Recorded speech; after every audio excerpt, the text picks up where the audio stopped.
If you're anything like me, within every sentence said today, I was like, this is a whole debate. You know, whether it was said as a statement or said as a question. We will do what we can today, inshallah. I'm very excited because of who I know is here today, and for our panelists and their introductions. I think everything we talk about today, we need to bear in mind, has different aspects. There is the jurisprudential aspect, so the Islamic law, and alhamdulillah we're today joined by Muslims, both Sunni and Shia, and we have the whole dynamic, so we need to use that understanding for our community today. There's also obviously the medical side, and definitely not everyone here is a medic, but there are people who are interested in the medical profession, and even more importantly, I think the non-medics here, you have a contribution for an understanding that sometimes we lose as medics. And then there's obviously the ethic and moral issues that we need to discuss in between that, where it's all grey. I think we need to get started, and if I feel we're getting tired, there is tea and people will hand it around and we can break, but I'm keen to make use of the time permitted from now. I think the topic of organ donation is what we've decided, and without doubt we cannot talk about it completely if we don't talk about aspects of death, of soul, of identity, which we've done throughout the three speakers so far. But perhaps I want to get into the niche, if you don't mind me just taking lead on the first questions here about organs, and try and start talking more detailed on that level, and maybe bring in the government initiative that we've, you know, the reason this is such a live issue is because it's one that's going to be an issue that affects us in the months to come, unless you already live in Wales, in which case, you know, it's an opt-out government over there for organ donation already. So, do you mind if I start by asking you about, number one, what do you even define as an organ? Because we're talking about it. I know the NHS have a list, if you go on the organ donation website, of the organs that we're talking about. So we're not talking about brains, we're not talking about eyes yet, we're talking about cornea. But how do we even have an issue of defining organs to start with when we talk about organ donation? Are we talking about from the living or the dead? That's another question. And it's one that we need to talk about. I think what we want to talk about at the moment, because the whole initiative as a government is not about the living organ at the moment. The initiative opt-out is about death. But for that reason, we'll talk about it from the point of view of death. Yeah. So as far as I don't know, what did you do? No? So as far as as far as I can understand, that in the within Islamic jurisprudence, there's not a problem of what you can give. The problem is of the dignity of the dead body. Now, if the dead body appears in a way that looks undignified, then that would constitute a problem. Yes? So if you were to cut, apart from the internal organs, that is the kidneys and the heart and so on and so forth, if you were to cut the limbs of a dead person off, then that might be something that is frowned upon within the given convention. And until and unless the convention arrives at that point that this is seen as an altruistic act, that would certainly be a line that we would not be able to cross.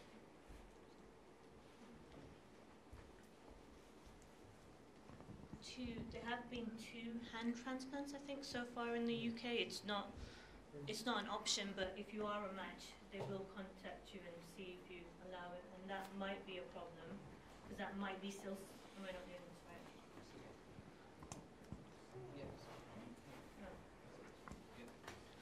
Because that might still be seen as mutilation. The other 2 issues are with cornea and skin.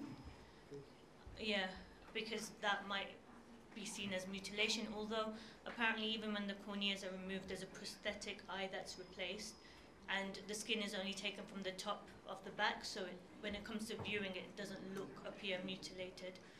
But there's no in-depth discussion in this, but that might be a future problem. Okay, I'm going to move to the audience. So if we start with the brother in back corner there. If you can introduce yourself just as a name. Yeah, so my name is Reza Montalabzadeh. I'm a transplant surgeon at Royal Free Hospital. I have a lot of trouble with this concept of mutilation, because what you described there about potentially a hand transplant being a mutilation, what about a face transplant? Is that mutilation? What about an internal organ? Does that count as mutilation? I think this is a really troubling concept that you raise here, and as a transplant surgeon, I find that disturbing that we are discussing organ donation as potential mutilation. And I think personally, I think we should put the nail on the head on that one. So we just discussed that the notion of mutilation as discussed within the hadith was in a particular context, yes? That constituted mutilation in order when people were deliberately damaging the bodies of their opponents to make them appear undignified and to humiliate the dead body. Today, organ donation is seen as an altruistic act. It's seen more akin to sacrifice as opposed to mutilation. It is preferring the other over oneself and giving life. So the whole notion has changed, yes? What we're talking about in terms of mutilation is what the traditional jurisprudence are saying. And we are saying that there's a whole debate that the whole notion of mutilation has shifted. Now the notion has changed into it being something commendable, yes, as opposed to something that's frowned upon. Now what we are saying is that a dead person, to what extent can they donate? We are saying still, jurisprudentially, there'll still be a problem. That if you are going to a burial of a dead person, and that dead person does not have a face, or a nose, or limbs, if that within the convention of the time is seen as undignified, then the convention of the time will postulate the reprehensibility of that act. And then in 10 years' time, when the convention changes and people begin to see a lifeless body without a nose as a person who has preferred another over the self, and they see that's commendable, then together with that changing of perception, the whole law will change as well. So at times, the permissibility of an act is also contingent upon the convention and the way people understand things. That's all we are saying. We're not talking about mutilation in the terms of what you have understood. Yeah? Yeah, no, I think that's very helpful. I mean, the issue, it probably requires its own time, because we still, as a community, have issues with post-mortems. Yeah. So after someone's death, we want to investigate sometimes why they died. And Muslim families, for good reasons that we've, have traditions of, are very keen to bury their family member as soon as possible in a dignified way. So that, I think, is a separate issue, and it's a shame that it's still an issue, I agree. But it sounds like it's an intention specific to call it mutilation from the discussions today. You want to have a question here? Please go ahead. Please introduce yourself as well. Assalamu alaikum. Bismillah. Yasser al-Madani, respiratory physician. So just about this issue, we have to obviously consider the jurisprudence as well, irrespective of what our personal beliefs are. And if I stand to be corrected, but if I remember correctly, Sayyid al-Khou'i radwanullah ta'ala does not allow, he prohibits the transplantation of limbs. So there are, as Mehdiya mentioned, there are at least 3 reasons or reservations why scholars have against transplant in certain settings, and one of them is the issue. So I think an internal organ is very different to limbs or face in that respect from that particular point of view of whether we're talking about mutilation. Of course, even the intention of transplanting a limb is not the same as mutilating someone, but the nature of transplanting a limb is, I would argue, is actually completely different to an internal organ.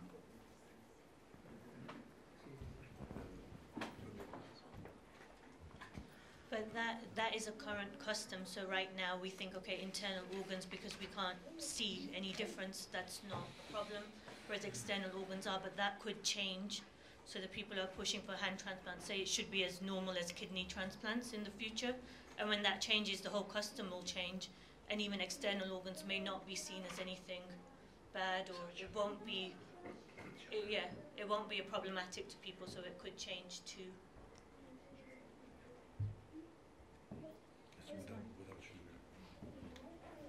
Thank you very much. So, yeah, agreed. Obviously, we're here today because there is a conflict, and I think Mahdi illustrated it well, between a survey asking Muslims, how do you feel about a certain act? And they go, oh yeah, majority would say this is the right thing, but I won't do it because of my religion. And that's a kind of conflict which clearly but I think there's is not a another thing comfortable we one. need to point out, that the jurists operate on certain precepts. Those precepts are interpreted within their set contexts, or they are beholden to the general perception of the people in that era or that region. Sorry, let me just finish so he's distracted. Sorry, yes. Sorry. So I'm just saying, Sayyid al-Khuy, when he deduces something, he's either deducing it on the notion of who owns the dead body. Does the person have ownership after death, or is it the property of God? Are we transgressing on the property of God? That's the notion Sayyid al-Khuy operates on. On the sanctity of the dead body. But what is the meaning of sanctity? That too is determined by the context. The body's sanctity as a Muslim, or is it the body's sanctity as a body? That's another notion that they work with. Then the notion of suffering and pain. Then the notion of being resurrected with a bodily limb or organ missing. So these are the notions in which Sayyid al-Khuy operates. So when you look at this, Sayyid al-Khuy himself, Ridwanullah alayh, he himself made great shift in his own understanding in his own lifetime. So for example, whereas previously, according to the hadith of Wasaid al-Shia, as soon as copulation takes place, any form of drugs that removes the possibility of fertilization or removes the fertilized ovum is discounted by the hadith of Imam Sadiq. Imam Sadiq says to in the very next day to a woman who goes to him, says, can I do something to ensure that I don't conceive? He says, no, there's a potential human inside you. Whereas Sayyid al-Khuy will say that the morning after pill is allowed, the coils are allowed. Why? Because of the medical convention of the day, specialized convention, that until and unless it implants itself on the wall of the uterus, it's not pregnancy. So here you go, Sayyid al-Khuy makes a radical shift from the hadith of Imam Sadiq Salamullah alayhi to going to the modern medical convention in order to define what pregnancy is, and he moves away from the conventional interpretation of pregnancy of the time of the Imam. So although he operated in this notion, but he himself was very dynamic, Sayyid al-Khuy, and he moved with the times. And we can actually prove that with several different examples. Thank you. I think there's elements there that the discussion about hand transplant versus kidneys or liver or heart. Again, there's another issue, and I hope we can maybe talk on it a bit further, which is we've been talking about you need an organ to save someone's life. What if the organ is to help someone's life? I'm unaware so far medically of someone not being alive because of a hand that they've lost. But the quality of their life is something that's a massive value within patient care in the UK at the moment. And that's a whole nother aspect about your donation is not to, we keep saying saving a life, but actually we need to start thinking about quality of life. Someone who needs dialysis regularly for kidneys versus someone who doesn't then need it. The quality of life, yes, the overall life might be improved, but that's not even that's something I hope to touch on further, whether you want to talk about it now or at a later stage. Maybe I can have a little bit of response. So a thief was caught. So Khalifa Omar said, cut his left hand off. He was caught stealing again. So the Khalifa said, now cut his right foot off. And then he was caught again stealing. So the Khalifa said, cut his right hand off. Imam Ali intervened. He said, no, don't cut his right hand off. He said, why? It's in accordance with the Quran. He said, well, look, we will leave him without any means to see to his basic needs. He will become very undignified and dependent upon others. Instead, put him into prison. So you're saying there that, quality of life in itself, if somebody doesn't have two hands, then surely transplanting a hand and giving a hand is as good as giving a kidney, and in such respects. And we have such rationale from the hadith anyway.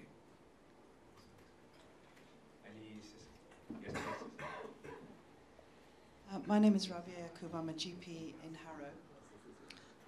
I think that the discussion has been fantastic and has raised a lot of questions. But as a GP, I'm working in the here and now.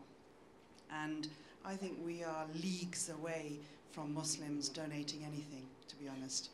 Today, there will be a Muslim receiving a non-Muslim organ somewhere, okay? And I would like to know what the jurists say about that. How do we justify it right now with some dignity as Muslims? Because there is none at the moment.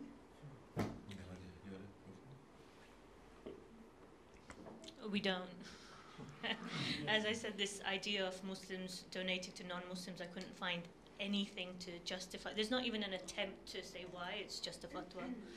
And for those others who do allow it, they don't necessarily address why those who don't allow it say what they say. There's just no discussion on it.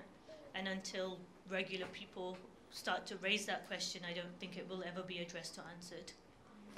But what I mean is, how are they justifying accepting the organs?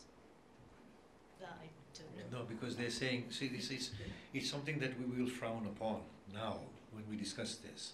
20 years ago, it was an acceptable justification. And that is because the non-Muslim has no sanctity. And we, the Muslims, are the chosen ones, and therefore we can take everything from them.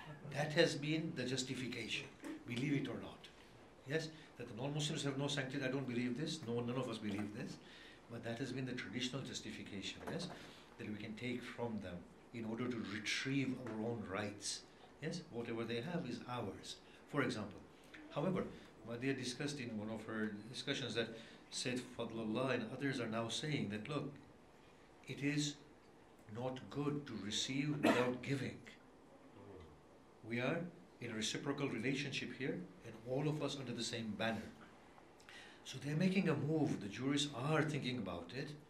They are saying that no, one way or another, there is something wrong with this understanding of ours. It does not sit well intuitively that we can receive and not give. So either there is a reciprocal relationship, or, as you pointed out some other place, that it gives Islam a bad name. And maybe under that pretext, we should be saying to the Muslims that, look, the Muslims are receiving non-Muslim organs. The Muslim should be giving to non-Muslims as well. Sorry, just to continue that. Does that mean that then if we are to be on the transplant waiting list, and if we are not prepared to give, should we remove ourselves from the transplant waiting list and not be hypocrites? I think we should encourage everybody to also be a donor, rather than saying remove ourselves from the trial. I know what you're trying to say, the shock treatment. I tried that, they banned me. Never mind. You know, Moving on we should always, we should tell them we should be on the list as donors as well. Maybe that will work better. Inshallah. Inshallah, I actually want to stick with this topic if you don't mind. This is something that I think the Professor also and others have emailed me about before. Is there an ethical dilemma, whether as a Muslim or just as a human, a conscious dilemma of being someone who says, yeah, I'll take an organ, but I'm not going to give you one. It's my religion. And at the moment, can we stand behind that jurisprudence, or should we be saying I can't take an organ, but then again the argument will be, well, my religion says I have to preserve my life. So we do need to think about that. Just before I take that question, so if we can hold on just to this topic, and I want to hear some of your opinions on this. Just worth looking at some of the behavioural research team that have looked into. They started a few years ago, and they've looked into organ donation in the UK, how we can manipulate your minds, because that's what opt-out is. It's a nudge theory. It's a way of making you decide something without you ever doing anything about it or thinking about it. And one of the studies, they just looked at simply the website that we're now got for organ donation, and what pictures they put on there, and what message they put on there. And this is a randomized controlled trial for those who like their research. It's probably the biggest one that we've ever had in the public sector, and the information is all online. Please have a look. They found actually the message which you're talking about, which is reciprocal message, which is, goes on the notion of would you take an organ? If so, why don't you become a donor? Was the best one. But strangely, the one that says thousands of people have become donors, become one too, was the worst. It had a negative impact. So there's things about our behavior which is very interesting, and I don't think it's a Muslim-only thing. In every community and everywhere, we have a prejudice towards the people who look and sound and act like us, and I think at the moment this is a big thing. So any other questions about this area? It'll be very interesting to hear.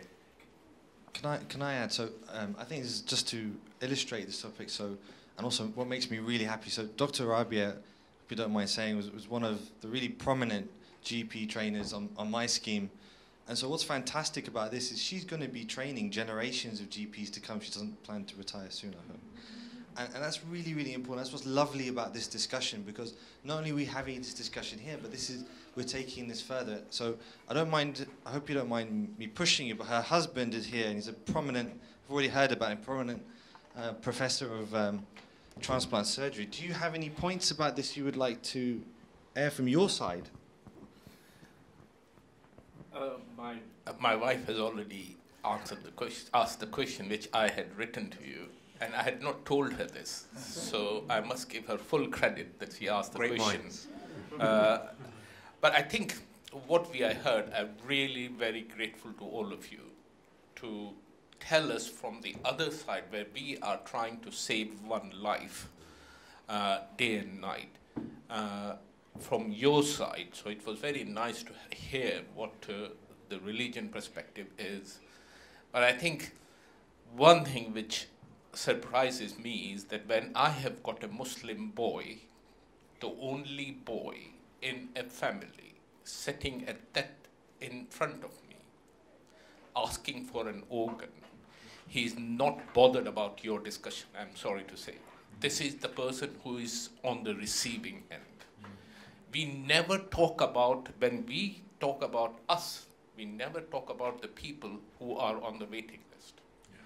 And I'll just bring one point, which is the apathy and the excuses we as Muslims use and give bad name to our religion. And I'm just going to give you one fact. And I'm talking this in the context of a national clinical organ donation lead as well for ethnic minorities. That possibly most of the doctors here also don't know that how much NHS uses blood in a year. 1.5 million unit of blood is used by NHS in United Kingdom only. Right? 1 unit of blood potentially saves 3 lives. Right? Either by the direct means of giving somebody blood or the blood products which we make out of that blood donation. In United Kingdom, one of the only, and admittedly non-Muslim country, where it is truly altruistic. Blood donation is truly altruistic. If you go to Pakistan or India, you have to pay most of the time to a donor who is usually a drug addict. If you go to Arabian world, you go to the prisons and get your prison minimized by being a donor. There is always in return something. In even America, you have to pay to a donor. This is the country where we live. Let's talk about that. 1.5 million units of blood, where it has come from. On the blood transfusion registry, there are 1.5 million donors. So 1.5 million donors who go regularly. We don't even hear about them. We don't know what their religion is. They go to their local unit and give their blood, getting nothing in return, possibly some sort of a satisfaction. 25% of that blood which is given is used to save patients with sickle cell disease and thalassemia, which is predominantly an ethnic minority condition. It doesn't exist in the local population, right? And I did this, a paper, that 4% of the British population is from Indian subcontinent and 4% is from Afro-Caribbean, and they're equally the same. So sickle is more common in them and thalassemia more common. And I would have expected that being 8% of the whole British population, 8% of 1.5 million should be from us. We should be at least 8%, as we are using 25% of that. If not 25%, at least 8%, the true representation of British population should be the blood donor. We are 0.01%. Okay? If we can't, and now I think there is no religion, whether it's Shia, whether it's Sunni, whether it's Hanafi, whether it's Maliki, whatever, there is universal fact that Islam, in all contexts, allows giving blood transfusion. And we have done basic science research that the new blood which is formed after giving a blood has got more goodies than the old blood which has been shed. And that was the principle of cupping. That during Prophet time it was, and still being practiced, that you do cupping, and that is the main principle, that you get rid of the old blood so the new blood form will bring something good. So my question to you is, that forget about the organ, about the death, about everything. Why we are not getting our Muslim brothers and sisters to come forward into the healthy blood donor? Where the things gone wrong, I personally think that will be the first step towards the whole debate we are having. Forget about organ donation, about death and etc. This is a simple act. Why our religious leader are not helping me when I go to the mosque and give my sermons to them? It just turns on the death. The question which you ask to a Muslim, he will get weak. This is the question. That if I want to not give a blood transfusion to my patient who will otherwise develop antibodies against third party, and I say, why don't one of the relative? Oh, he will get weak. When that sort of a sentence comes, what chance I've got to get a kidney of that relative into another? And it is very, very easy. I'm sorry to say, I have worked for 10 years now on this subject. That when it comes to, we are all Muslims. When it comes to actions, we hide behind culture and blame the religion. And I personally think that the responsibility lies with our religious leaders, that rather than talking on Friday about certain things, they should be highlighting these current issues, which what our young generation connects with this. And they're hearing these hypocritical messages, and they're more confused than on the right path. So I would like your opinion, that at least for blood transfusion, I think we all agree here. Why we are not coming forward in the context of what I've told you, that we are the biggest users of blood transfusion and we don't even give the blood. So what chance you have got to get the organ from our people? Thank you very much, Professor. Thank you. I mean, it's more than a statement that a lead in the organ transplant is saying to you, forget the organ. Let's sort out fundamentals. Thank you so much, Professor. A couple more comments about this topic before we, just a couple of people got their hands up if I don't mind. Just Brother Zain Abbas, if you don't mind, and then Sister over there. Salam. So my name is Syed Zain Abbas. I'm a student from the Hawza of Qum and currently a medical student at the University of Oxford. So I'd really like to thank everyone for the discussion and especially the comments just now from the professor sitting behind me.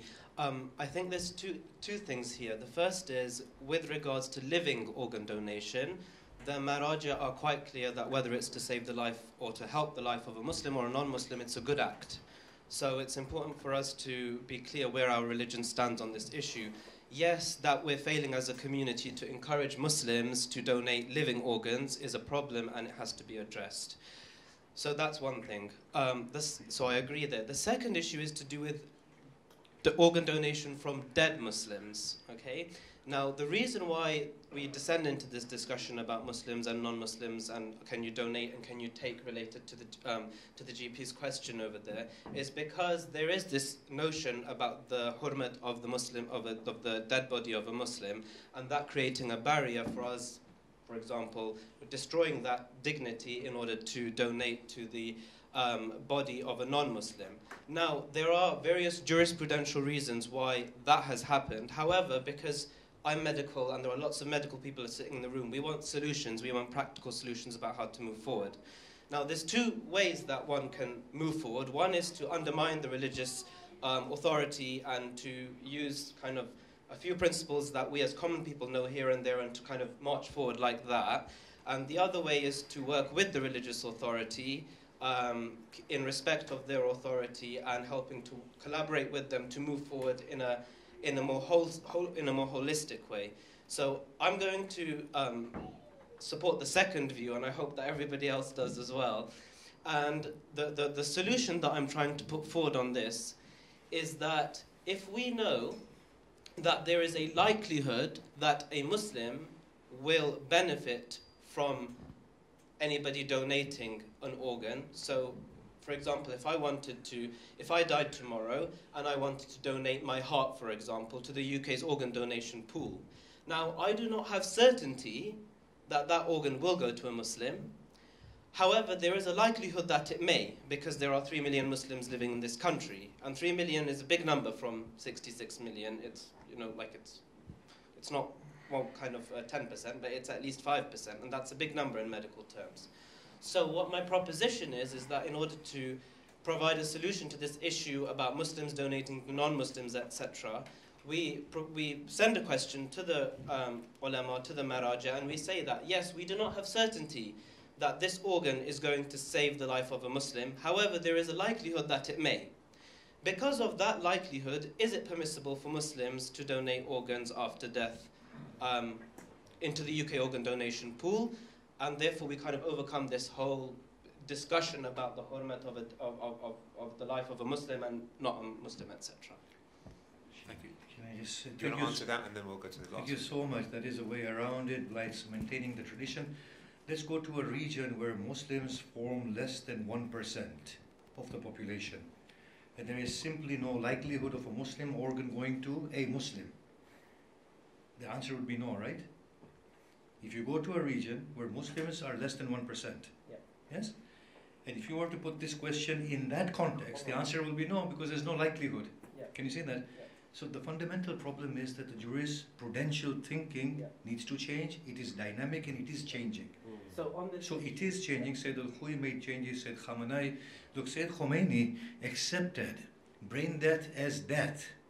You know, we have this involuntary movement and voluntary movement as markers of death. I don't know, we were doing some studies sometime.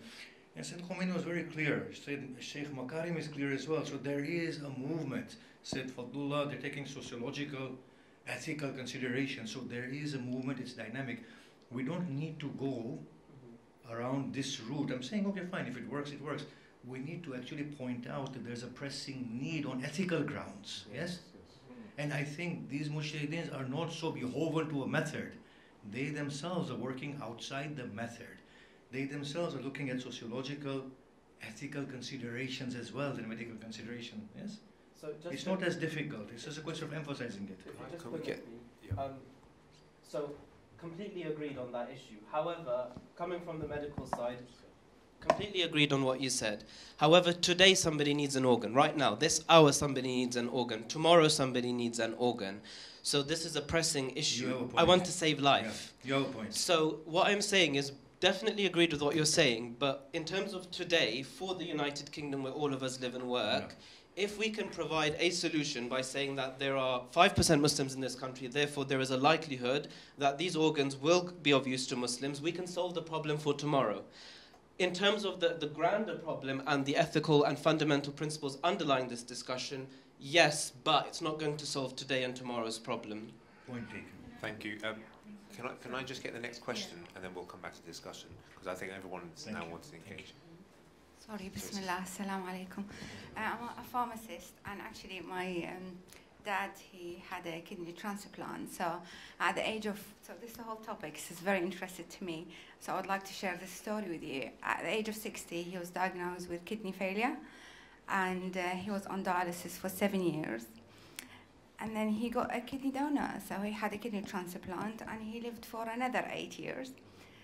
After a year he had the kidney transplant, I went to the GP and I said, my dad is having really good quality of life, not going to having a kidney dialysis, not having dialysis 3 times a week.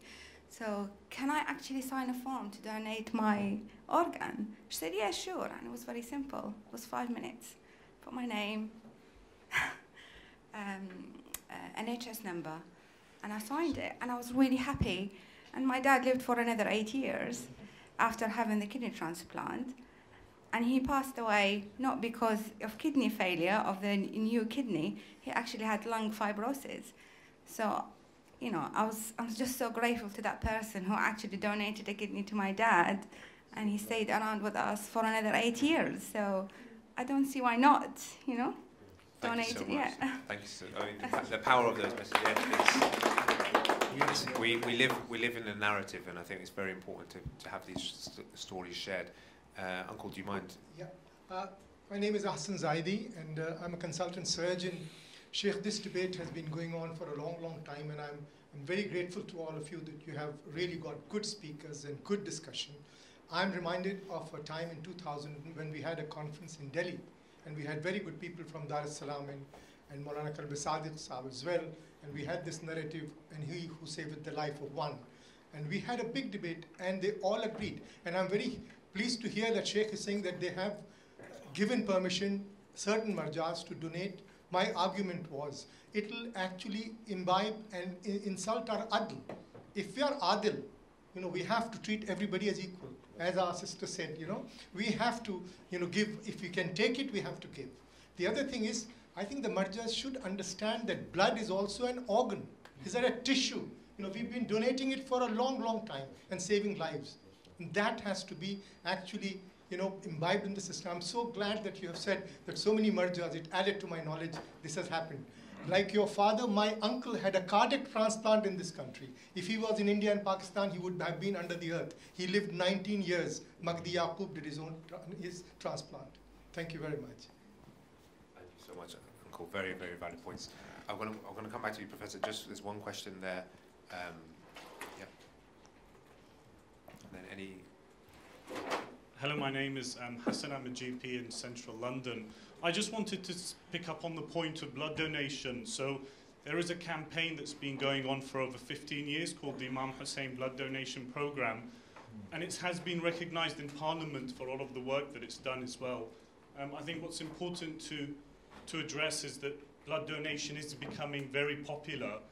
I myself, I'll share a story with you. My wife, on the birth of our first baby, she was very unwell. She needed 9 units of blood, so that's kind of a lot of blood. She was very unwell. So I think after that, for the last 3-4 years, I've been donating every 3 months. And if you look at people that donate, they usually have the same story. So when we're sitting in the waiting area, I'll ask people and they'll say, my dad had an operation or my uncle had an operation. But as the Prof was saying, it's one of the most altruistic things that you could do. And I think to kind of get behind that campaign is really important. Thank you. Yes. I'm just going to jump to one of the sisters here. Assalamu alaikum. Just taking a step back from organ donation itself, the other thought that I've had as a doctor, what I've seen in the community is we're very resistant to the idea of death or even talking about it. As much as Islam talks about it and you have to be prepared for it and so on, culturally it's quite difficult to talk about it. So even if we were to change kind of the rules of organ donation and so on, how do we start getting Muslims to kind of accept death as a natural part of life and start talking about it? For example, things like palliative care and kind of issues around death, it's sort of a taboo to bring about it. For example, personally, I'd love to be in the organ donation register, but for my parents, it would be something very difficult for them to accept after death. So obviously, they're the ones that would be around after death, for example, and I wouldn't want them to go sort of through the trauma of accepting something that for them culturally, they find it difficult to accept. So I think taking a step back, my thoughts are, actually first we need to come to terms with how natural death is and kind of convince the Islamic population of that before we kind of go on to the next level of saying, okay, let's help others once you pass away. So why are we, why do we find that's such a difficult thing to talk about, and how can we, tackle that? Thank you. I want to take a couple more questions. Professor, just come back to you, sorry. I just make few comments about Muslim kidney going to a Muslim, which I find it very, very objectionable as well. When we heard the Quranic surah that saving one life is like saving the whole mankind, Allah didn't say saving whole Muslims. The word Muslims was not used there, it was mankind. Second thing is that my belief is that everyone is a Muslim. You're born as Muslim. When somebody converts into being a Muslim from non-Muslim faith, we call it reverts. We don't call them that he's a new Muslim. We are all by birth Muslims. So this confusion about kidney from one Muslim going to another is completely baseless. And this is just another issue of muddying the issue away from the current issue, which is patients need kidney. And when you ask a Muslim, that do you mind, would you like to get a kidney from a Muslim or not Muslim, he doesn't say that. He wants to live. For him, the next stage is that give me a kidney, even whether it comes from anybody. And I just give you this example, that today in hospital as well in general practices, we use heparin, which is possibly saves thousands and millions of lives universally. It comes from pork. How often is as haram as what you call mutilation of a dead body? How often you have even thought about it? That this heparin which is coming from pork abattoirs. And that question is, nobody asked that question. Every pregnant woman in this audience would have had heparin as a part of protocol to prevent thrombosis. When it comes to organ donation, we ask all these haram and again Quranic verse, I'm quoting it to you, that there are so many forbidden things. You're not allowed to have blood, you're not allowed to have dead person, you're not allowed to have pork. But if not for craving, for saving your own life, it becomes a necessity, then they become halal. God is forgiving, He is Rahmanur Rahim. We always remember that God will punish me. If He was to punish us all, we wouldn't be existing today, the amount of sins we commit every day. He is the most forgiving. That's what the God I believe in. So when it comes to organ donation, you go and ask the family, they say, oh my God will punish me. Where is this? This is coming from the rhetoric which has been said by multiple ulamas, or I don't know where that has come. It has come culturally. It's passed on from one great aunt to another.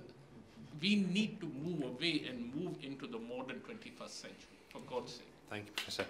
Thank you. Yes, your hand was from the start. Sorry, Uncle. Thank you very much.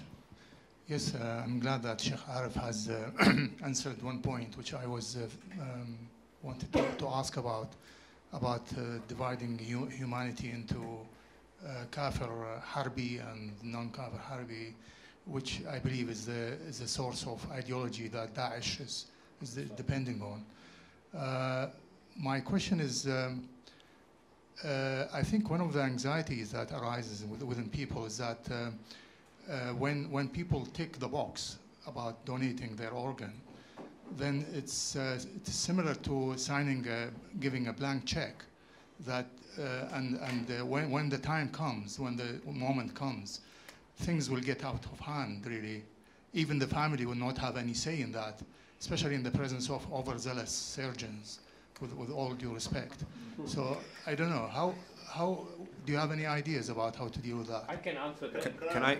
Maybe just. It's totally wrong. No, I agree. So just quickly, completely, totally wrong. The government's approach at the moment, for example, in Wales. So there's different. Opt-out is a strategy we haven't talked about. Sorry, we took it as a given. Opt-out is a strategy where you have to go and opt out online to say I don't want to donate my organs, and that's what they've already introduced in Wales. So far, amongst all the places, including Wales, and all the consultation period, which finished on the 6th of March in this country for the UK, for England, was only for a soft opt-out option, which is the family will always be asked at that stage anyway, and they could deny, even though the wishes of the patient, of yourself, could have been to give surgery. So this is just from the government point of view. I know there's a greater discussion of, well, if I'm deciding something, shouldn't my family agree? It seems to actually correlate. So most people at that point say, well, you know what, the person we're respecting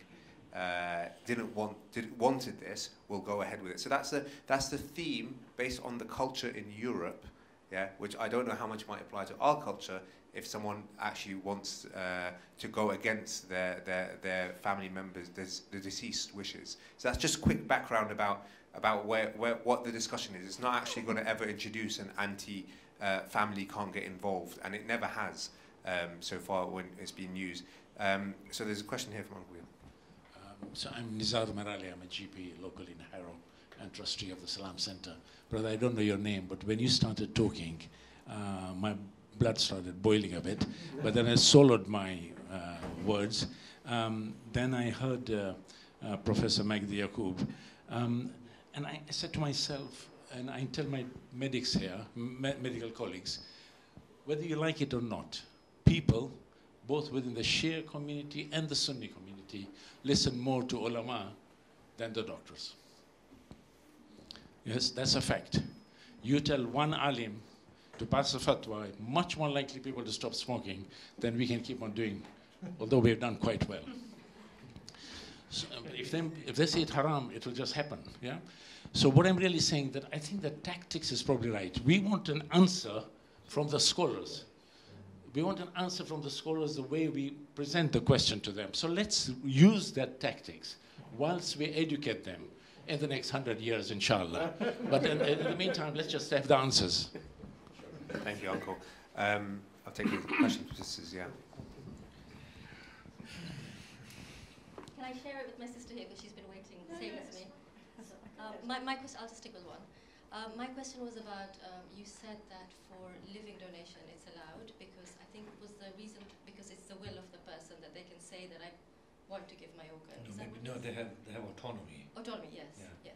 Why doesn't that autonomy, so if they in their lifetimes then say, I wish to donate my organs when I'm dead, why doesn't that autonomy stay? Explain to them. You have autonomy so far as it's not curtailed by any other evidence. So while you're living, there's nothing to say you can't donate organs. The only thing is you can't cause your own death or serious harm.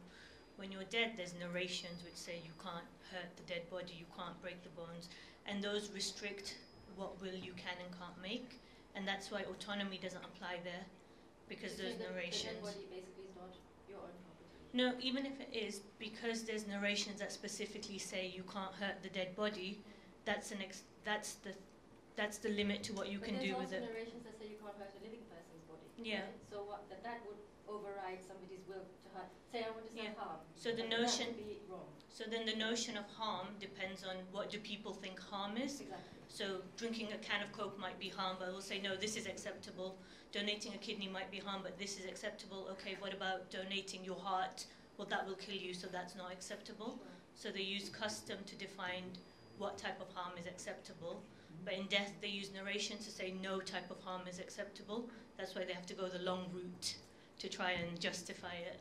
So basically the problem is that there's a conflict in the jurisprudential thinking between the notion of autonomy and the notion of no harm or injury in Islam.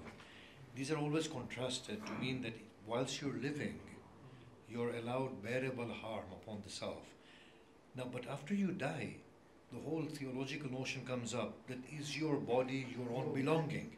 If it's not your belonging, you don't have any autonomy anymore since you've died, for example.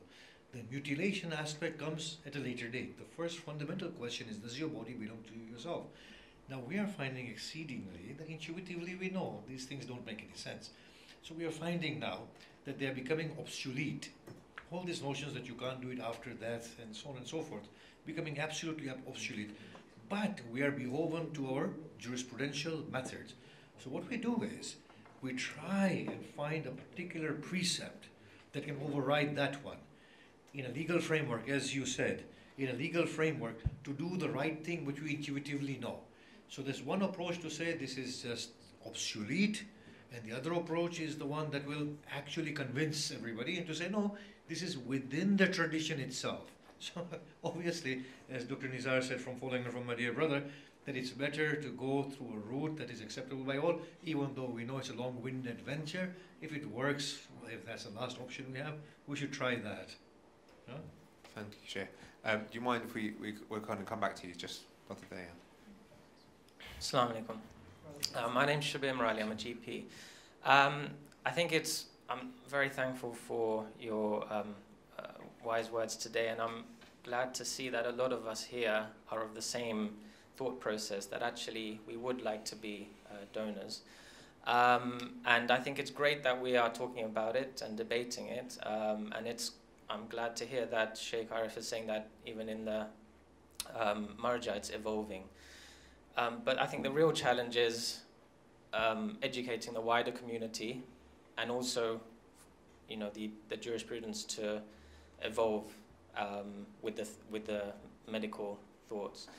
My question is, on a practical level, how can me and brothers and sisters here go forward in hopefully getting to that stage where we want to be sooner rather than later? Can I hear your question as well? Assalamu alaikum. I'm Kotha, I'm a GP in South Bucks. Following on from that question, very similar. I mean, obviously you're sort of preaching to the converted here. Most of us are sort of like-minded and similar education level. The wider Muslim community is much more difficult to penetrate, and all the ideas about our evolving fiqh and things like that. It's going to take a very, very long time, and it seems like our youth are going two ways. They're either going to the extreme of following things very literally, or even living Islam altogether, because the whole concept of I can't donate except to a Muslim is just so alien to our way of thinking growing up in this country. Very quick side question. What is the Sunni point of view in terms of organ donation? Because we've heard a lot about different ulama and the Shia fiqh, but the majority of Muslims in this country are Sunni. So is there any leeway there? Do they allow it? Yeah, from what I understand, from what I've read and my colleagues, it's a very polar. So there's very strongly no and very strongly yes, but they also have a lot of fatwa councils who've allowed it, and a lot of academies in Kuwait and Saudi who all like Islamic scholars and medics come together, and they've issued fatwas allowing it. But then there's this same question of, well, okay, how do you translate that to the public? Do they care about these fatwa councils, or is there some other cultural, or what is the influencing their decision? So when we were there with the Sunni speaker, and the Sunni brothers here, and Omar wants to comment on that. Sorry. Thank you. Assalamu alaikum. My name is Umar Khan. I'm one of the GPs in Harrow. I work with Nizam Mirali. There have been raging debate about organ donation in among the Sunni Jama'ah, and generally now what we are hearing is people are very much for organ donation, but I take Professor Yaqub's point. There is a general apathy, and my gut feeling is if organ donation comes by default, the proof of the pudding will lie in how many Muslims actually get off the backside and sign the opt-out form. I don't think so many will do that. No, that is, in Wales, majority of the opt-outs have been from Muslims. Oh, really? Oh. Yeah. Oh. That is where I am so saddened.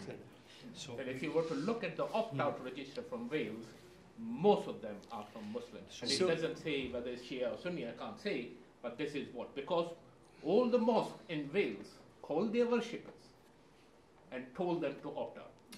So this is our ulama. I'm sorry to say that this has happened, and I dread that that will happen when it comes in English. I was watching a debate on this on Islam Channel, and on the panel, all the scholars who were sitting on the panel, along with the doctor sitting on the panel, agreed that organ donation was something which was a very altruistic thing to do. Now, to translate that into what Professor Yaqub said, I think we have to use forums like MCB to actually inform the mosque on the Friday sermons to try and propagate this way of thinking, so that over a period of time the culture and the psyche and the thinking might change. I just had one more point regarding It's just a blood transfusion. Blood transfusion. Unfortunately, every 6 months I have to travel to India, so I can't donate. So that's, and most of these are Indo-Pakistani Muslims in the UK, and I'm sure they travel to India and Pakistan every 6 months. So unless they're in the exclusion list, somebody needs to look at that. Is it necessary? So they can donate in their home country when they travel. Yeah. The point regarding we have no control over and the body, the dead body loses the autonomy. In our practical day-to-day life, we do write wills for our property, for our finances, and even after we die, that will gets executed. So what is the difference between a physical body, which is going to be dust at the end of the day, but from that dust which we can give or improve quality of life for 7 or 8 people? That was another point. The third point I wanted to make was, how do you define non-Muslims? Non-Muslims, as long as the Quran says the Hadith is everyone is born in the fitrah of Islam, and Allah subhanahu wa ta'ala in the Quran says that He took the soul in the hand and He asked a question, Alasta bi Rabbikum, and we all said yes. So if you look at the broad definition of Muslims, we are all Muslims until proved otherwise. And someone who has not been given or not has the knowledge of Islam to actively say that I don't believe in God or Allah subhanahu wa ta'ala, that can be defined as non-Muslim. But if that dawah has not been done to that person, as far as I'm concerned, that person inherently, innate, is a Muslim. And thirdly, and fourthly, from our point of view, isn't one of the definitions of being a non-Muslim is being ungrateful. So we as a Muslim ummah here are quite happy to receive, but we are very ungrateful in terms of, or uncharitable to donate. Thank you. So you're very, very right in every point that you've made. The Sunni debate is the same as the Shia debate when obviously we discussed with them, yes? Who asked that question? It was, yes, same. So they are using the root of maqasid of Sharia. What are the maqasid? So they're using that particular thinking, logic, to remedy the situation. They've got the same text, the same problems that the Shias have. We are taking this route, they are taking that route, we are arriving at the same conclusion because intuitively we all know that is the right thing to do. Coming back to you, the Muslims have had to make excuses to justify their biases. Muslim cannot give to a non-Muslim, so therefore define a Muslim. Therefore define the body as a property of God. So if you were to say what's the difference between wealth and body, you'll say, well, you did not make your own body. Yes, wealth, you made your own wealth, or you inherited it from your father. But that does not answer the question, because in the future human being will make his own body. Yes? But then they won't need any transplants in any case. So these are all feeble concepts and notions. Yes, the Quran gives Jannah to the Christians, to the Jews, to whoever there is. So these are all very, very feeble notions. The jurists are using them in only to satisfy a bias that they have had from the previous jurists. But now, as we are saying, that as Islam is becoming a global reality, integration of knowledge, sharing of information, jurist mind is also beginning to move and re-examine. And the Sunni Shia void is not really there in these issues. And historically, Sunni Shia have had a reciprocal relationship in terms of understanding what God intends from the human being by contributing together towards a healthy state in the Muslim community. There's a question from the back. Assalamu alaikum. My name is Tiba. I'm a fourth year medical student at Kiel.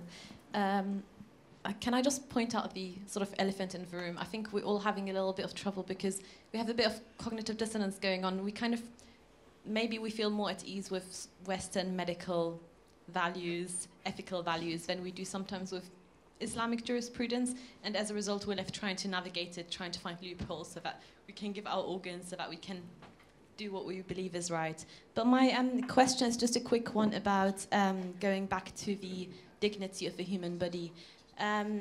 Organ donation is obviously a very direct sort of give the organ, save the life thing. What about things like scientific research and medical education? I was taught anatomy with cadaveric dissection. I wasn't too keen, and my surgical tutors will testify still that my anatomy isn't the best, but is that considered, do these principles still apply when it comes to dissecting a human body, bearing in mind that by the end of the academic year, the body may not be in a perfectly dignified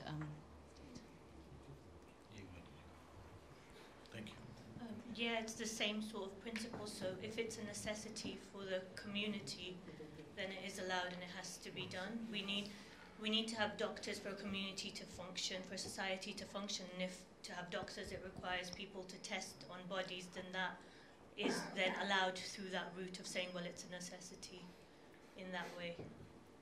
So basically saving the life, yes?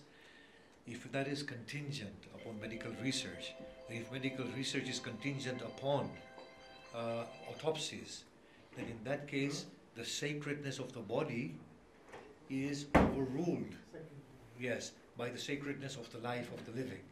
So that principle can be applied.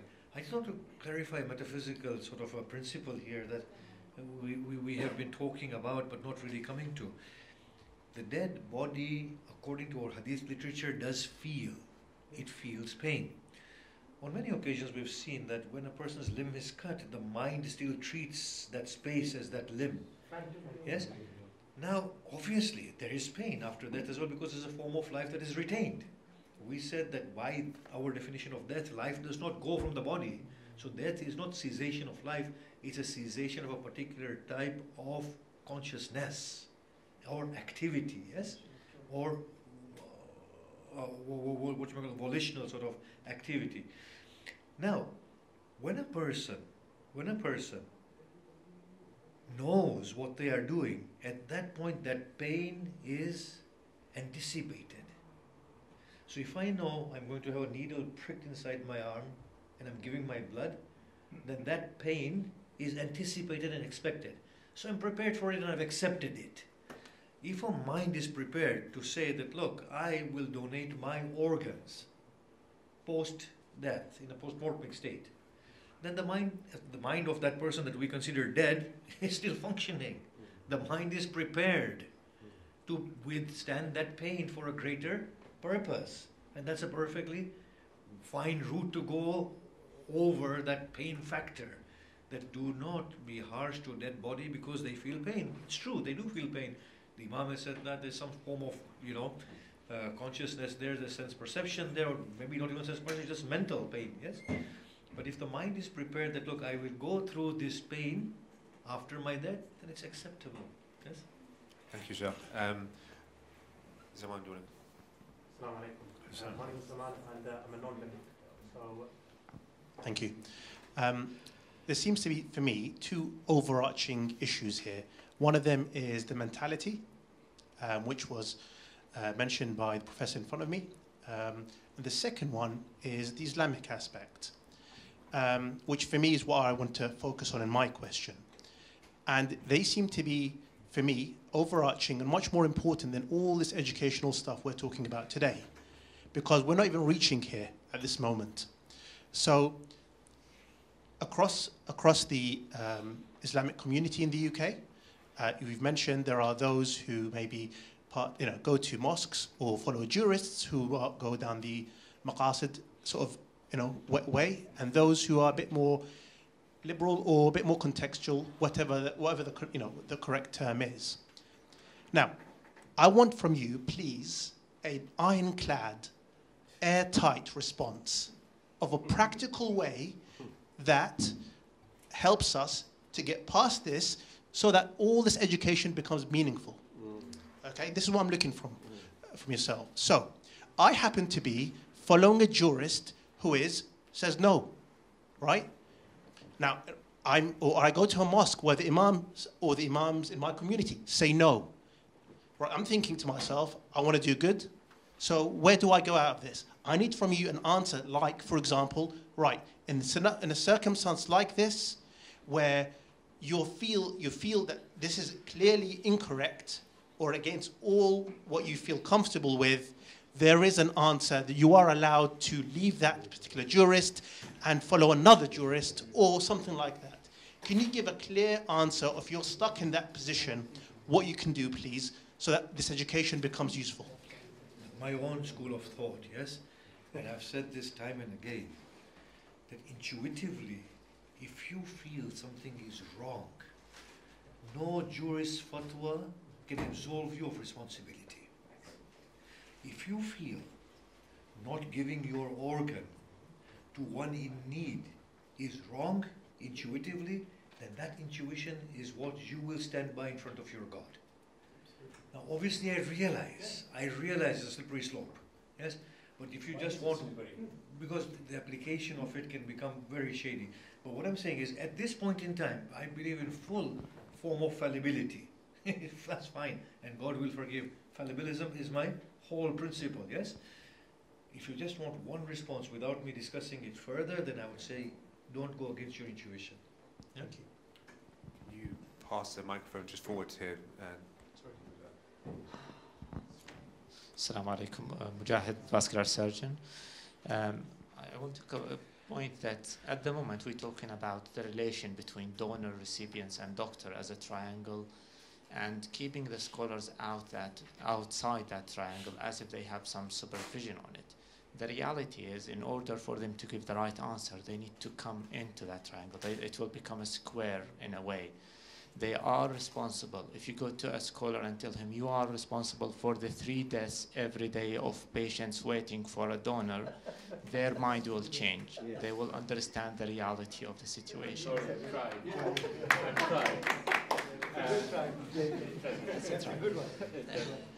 But they are please carry on. Yes. They are also responsible for more than that. We are lacking in being in the frontier of medicine in general because we're waiting for the fatwa to come. The fatwa it will not come until someone already has done that.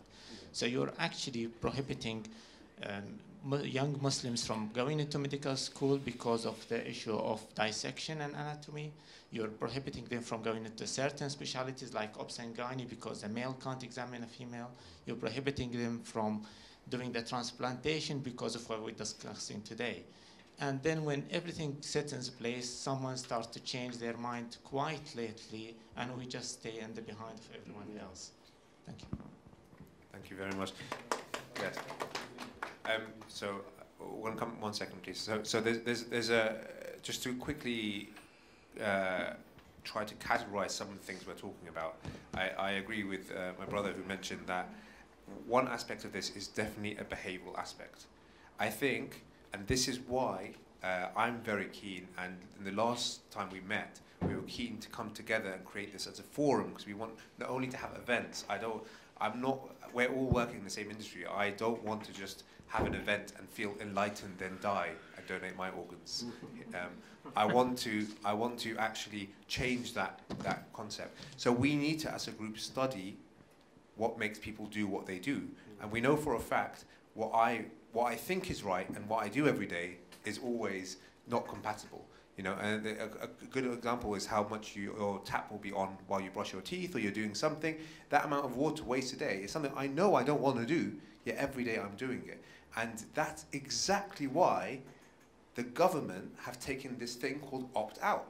So we are talking about a behavioral research methodology which they're instilling and utilizing all on us, because it's not a Muslim problem. It's a government, it's a human problem. And that's why they're using it. And we need to start going into those studies and doing the similar approaches to how we approach these things. I mean, and that's completely aside from the religious side, because, for example, you can, if we go to a Muslim and say, if you help save a life, but if you maybe want to change the narrative, and I don't agree with this, but you can say to them, as a Muslim, if you donate your organs, just like blood, it probably might be more likely to match another Muslim. Just saying, you know? might be a reprehensible way of going about it, but we need to study the approach of our apathetic societies. And it's not a Muslim problem. Don't always focus on us. We're doing terrible in this aspect in this country, but it is a human problem.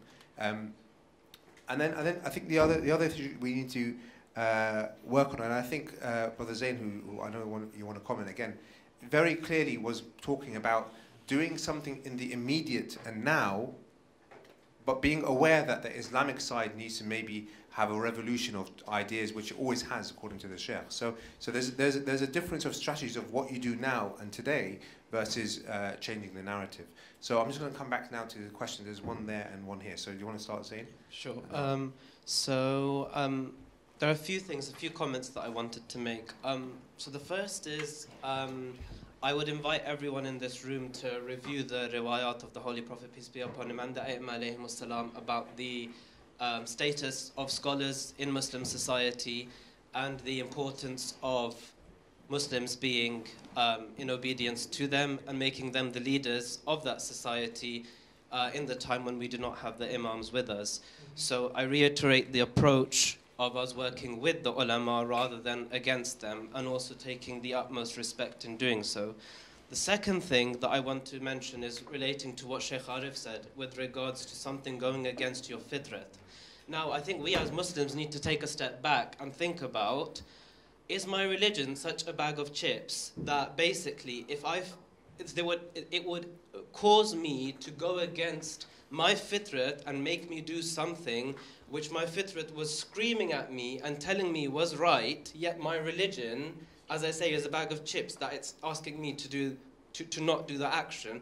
No, of course that's not the case. Islam is much more than that. It is the best religion, it is the final religion, it is the only correct religion.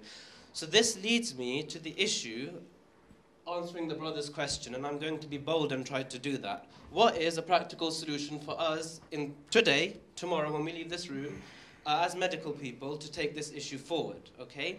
I've got it on my poster as well, so you can read it afterwards. But one of the issues is our own lack of education, right? So all of the issues that the vascular surgeon next to me mentioned with regards to us not being able to go to medical school, etc., etc., this is incorrect, because we are allowed to go to medical school. We are allowed to examine women. We are allowed to put speculums inside women. Islam has permitted all of these things if it is for the purpose of treatment, okay? It's only for darar, nothing else. Yeah, so... It's only darar, it's exceptional. No, this is a debate. This is a debate. No, so, please check it out. Check out every mujtahid. Yeah, it's only darar, nothing else. It's this no is a permission. debate, I disagree. No, so but the second issue... Look at them. Yeah, I've so... heard many people become doctors and then alim. Yeah. It's the first one who's become a scholar and now you're becoming a doctor, is it right? I did in the middle. I'll just continue with. I'll just continue. Sure. I'll just continue with my solution. With my solution. Sure. So one of the issues here is that is brain death death, and it's going back to the sister's question and also some of the things that were spoken about here. Okay. Now, when I have studied the fatwa, it is based on people who are asking the questions failing to educate the marajah sufficiently about what brain death is. Why is that the case? Because we ourselves sometimes are struggling to understand what death is. Now, the marajah say that it is an urfi concept, a concept according to common perception. Now, if you take someone off the street, be they in Iran or in the UK, Muslim or non-Muslim, and you ask them, what is death? They will say to you two things. This person is not responding to what I'm saying, he's lost consciousness, and number two, he's not breathing. Okay? That's how a common person will define death. So now I'm going to read what the Academy of Medical Royal Colleges, i.e. the Urf of the Mutakhassisin, define as death. Death entails the irreversible loss of those essential characteristics which are necessary to the existence of a living human person, and thus the definition of death should be regarded as the irreversible loss of capacity of consciousness combined with the irreversible loss of capacity to breathe. This is how doctors define death. In fact, it is the same way that common people define death. Now, where does brain death and cardiorespiratory death fall into this whole discussion? The definition of death is different to the diagnosis of death. We need to make this distinction. Doctors and common people define death in the same way. However, when a common person suspects that death has happened, they go to their doctor to ask, actually, has death happened? Now, the Academy of Medical Royal Colleges says that there are 2 ways in this country legally to certify death. The first is cardiorespiratory failure. The second is brainstem death. Okay? Both of these are equivalent ways to certify death. Brain death is not a type of death, it is a sign of death. Okay? Now that requires patient education, that requires us to basically explain to patient families that we are essentially, unfortunately, ventilating a corpse. Okay? Because when somebody has fallen into brainstem death, neurologist knows better than all of us, your ascending reticular formation is gone, you've lost your consciousness, okay? Brainstem respiratory centers are gone, and using cranial nerve reflexes to diagnose that state is sufficient. It provides that diagnosis with full certainty. So what my way forward is to basically reiterate and to resend questions to the Maraji, telling them that actually, number one, there is unison between the definition of death between doctors and common people, if we all agree. And secondly, brain death is not a type of death, it's a sign of death. It's a way that we diagnose death. And number three, we as doctors work on patient education, work on helping families to try to understand. Everything's about patient education, right? We can create the urf. There's nothing wrong with that, right? If we want to create the urf, then the Islamic fatwa will follow that urf. So if we can do that, then we can overcome, in my opinion, all of this issue. Thank you. Fantastic points, Zain. And that's, I'll talk about it at the end, inshallah, but that is literally the purpose of us coming together, hopefully, is that we can provide some kind of wider community understanding after, obviously, we understand ourselves where we stand. Can I respond? Yeah, please. Please. So I'm just going to give brief responses. Don't get emotional about these things. We have to be calm, yes? The Prophet's hadith about ulama is not what you have understood from the ulama. By and large, when the Imams have talked about ulama, they mean ruwatul hadith. And this is a discussion that Khouy conducts, Sayyid Khomeini conducts, all of the leading marajis, not me. And therefore there's a real scope that the ulama mean people who know, not necessarily people who understand jurisprudence. Yes, that's the first thing. The second thing, you're saying our religion is the best, it's the final, it's this, it's that, it's that. You see, look, this is what the Sikhs are saying, our religion is the final one. Yeah? The Sunnis are saying our religion is the final one. Yeah? Now, the thing here is that we need to be understanding that things are evolving. We need to reinterpret, we need to understand. 3 Eids intuitively doesn't feel right. You said there's nothing in our religion that intuitively doesn't feel right. You just said our religion is the best and so on and so forth. 3 Eids are intuitively doesn't feel right. Yes? Again, the fatwas in the 70s that came, that you can steal from the people in Britain, yes? Non-Muslims. That did not feel right intuitively, but it was Islam who said it. And Shia Islam, by the leading jurist of the Shia Islam, yes?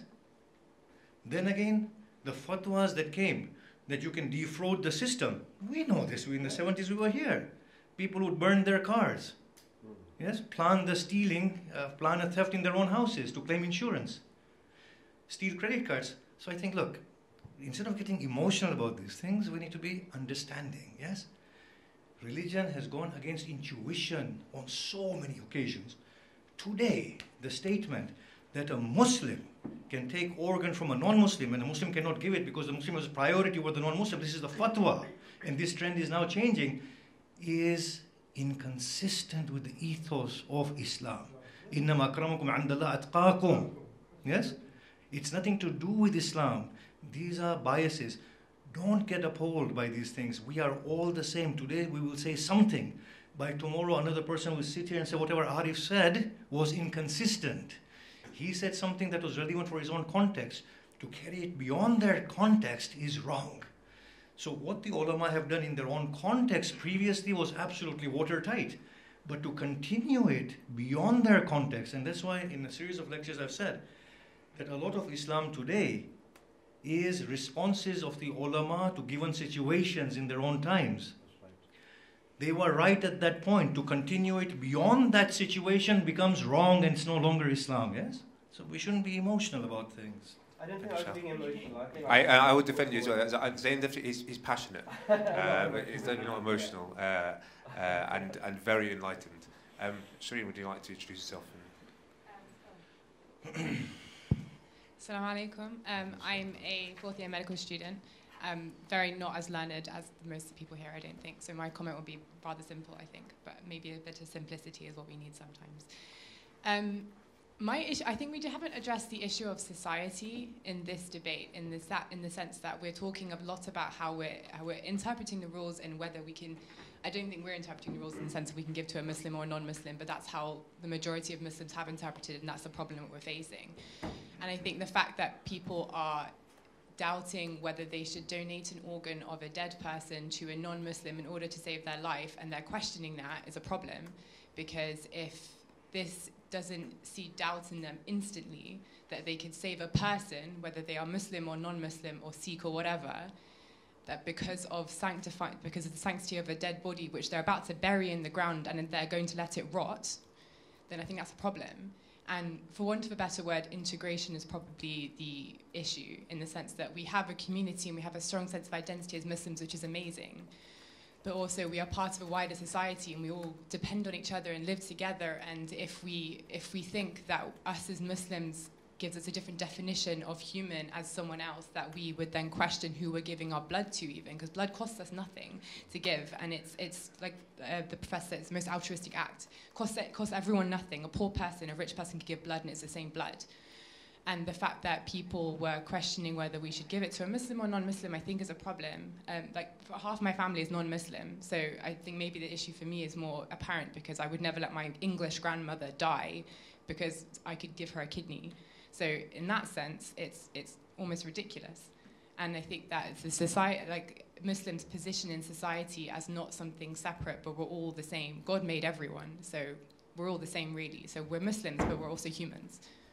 Wow, thank you. That's a very, very beautiful point.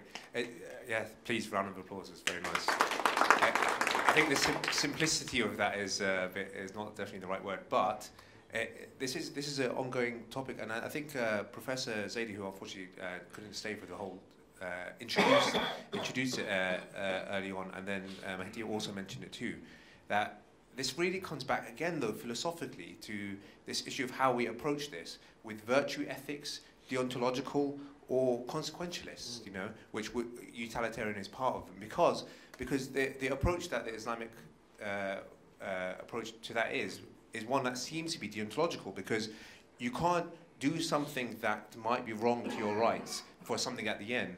And then some of us in the room are arguing from a consequentialist point of view and saying, well, what if it's to save other lives? So there is still, and then virtue ethics, which I just don't know where it has its place, because you can twist courage and honor in any way you see. But I don't think it's simple, is what I'm saying. I think it's deep-rooted and part of all the way we think in most of our actions.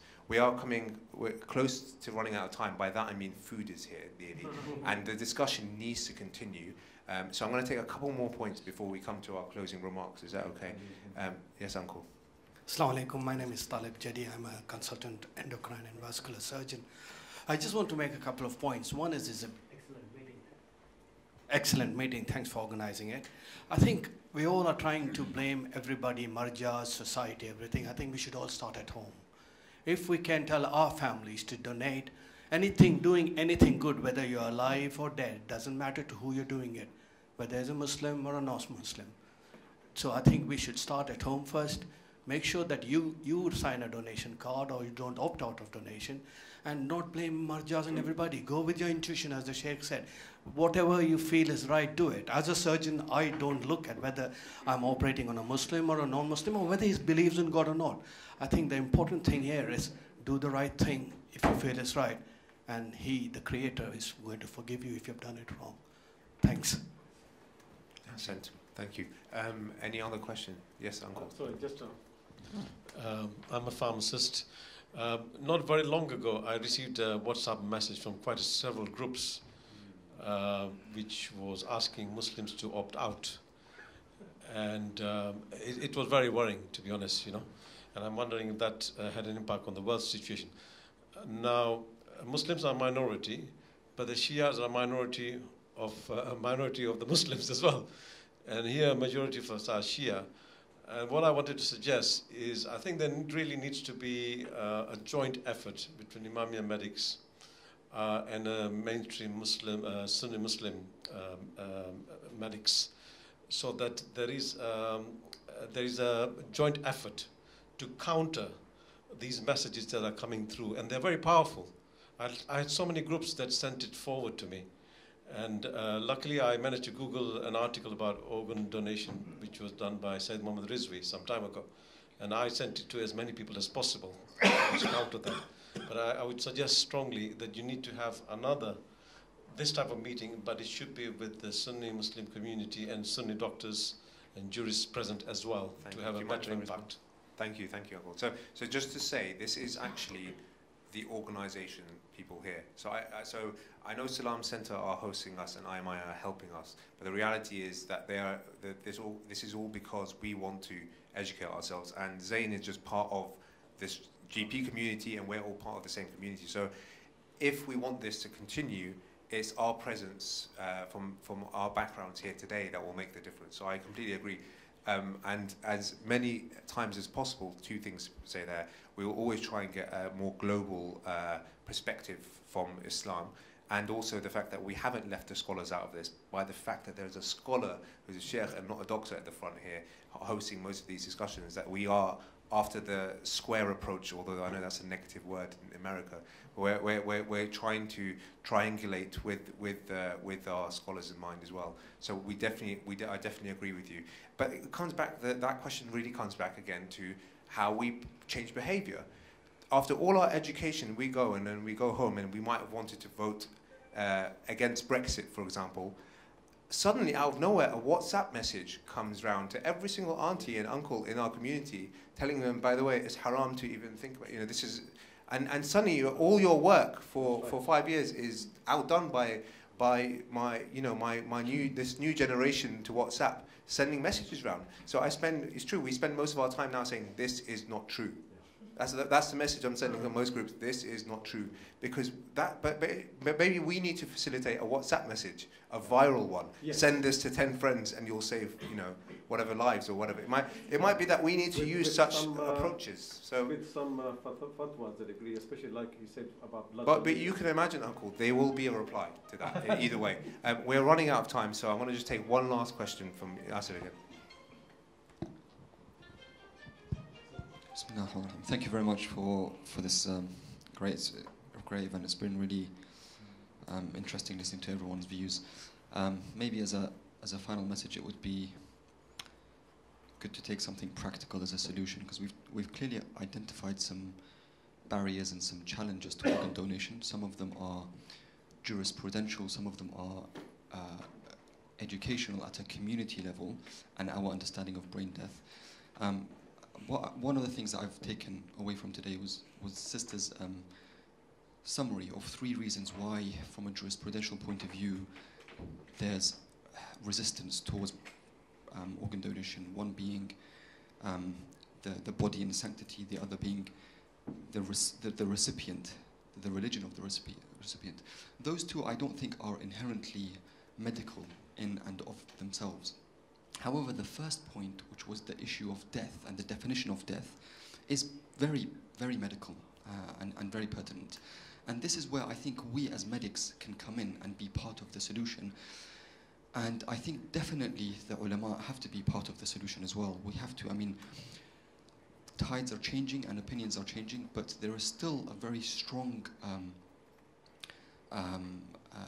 ideology which is essentially inherently against organ donation in a sense, and certainly maybe the ulama in Najaf and some in Qom, we need to somehow come up with an idea or a way of having discussions with ulama.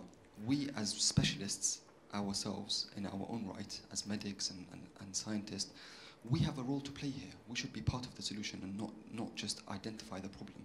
We need to be having discussions with ulama to educate them, but also the community later on. But I think the community, one of the barriers to the community even considering donation is the ulama. That's why they don't even consider donation, organ donation. That's why they hide behind the religion, and in a sense, they're justified in doing that. But we need to sit down and educate the ulama about why brain death is a form of death, why brain death is essentially death. And therefore, we are not taking organs from a person who's alive. This is really simple. It's as simple as that.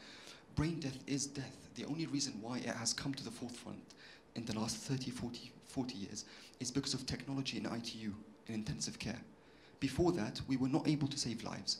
Now we were able to keep a person on a ventilator until decisions are made, until they get an MRI to see if they've got hypoxic brain injury after a cardiac arrest, until we have a decision from the family and from the consultants in charge of their care to see whether they can withdraw the ventilator or even become a donor. Previously, brain death was not even in the equation because we didn't have technology to keep people alive after a cardiac arrest. Now we can. So things have changed, and we as a community and the ulama and the Hawza, we need to change with that tide. And I think really we have to be positive rather than negative and criticize the ulama wherever they may be and actually be part of the solution. But my challenge is, how do we approach the ulama? There's no way of actually doing that. Some ulama are much more approachable than others. Sayyid Fadlallah was quite renowned for that.